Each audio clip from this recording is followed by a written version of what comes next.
In the early 1990s, Central City celebrated its 75th anniversary as a town. On that occasion, the town published a book, and on the front cover of the book, you saw something that symbolizes the town. You didn't see pictures of secular buildings, you didn't see pictures of the town founders, or even pictures of coal miners. But instead, on the front cover of that book, for the 75th anniversary of the town, you saw pictures of Central City's churches. Why would you capture the town's 75th anniversary with pictures of its churches? Back in the Old Testament, there is a quote from the book of Joshua that says, "In days to come, when your children ask you what these stones mean, you shall tell them." What do the stones of our churches mean? What do the stone, brick, wood, and plaster of St. John's mean? What do those things say? They tell us a story about people who left the places that they called home for centuries. They left their villages and their homes and their families, most of whom they would never see again, to make a new life here in Central City.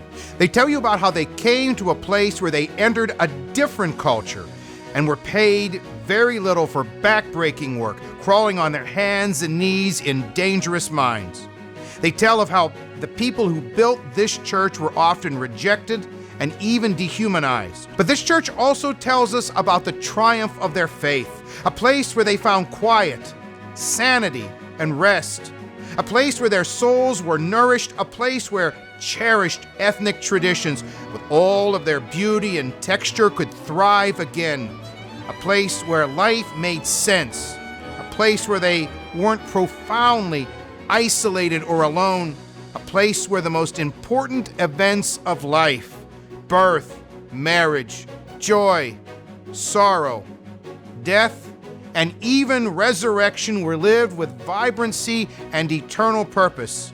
A place to remember they weren't second-class citizens, but children of God. A place of faith. Much like old world villages, the most architecturally significant buildings in Central City remain to this day the churches. Treasure troves of faith, art, and beauty that not only make present our immigrant past, but are a rich gift that in our day point us to faith, hope, and love in a world that is just as barren and bleak as it was the day it greeted the founders of this church. The steeple of St. John's stands just as it has for 100 years, not only as a symbolic cathedral of the miners, but a sign of contradiction in a world that in many ways has lost its sense of wonder, recollection, and awe. While so many ethnic churches have been lost to time, somehow St. John's has survived, even against many odds. The time has come for this tradition to continue.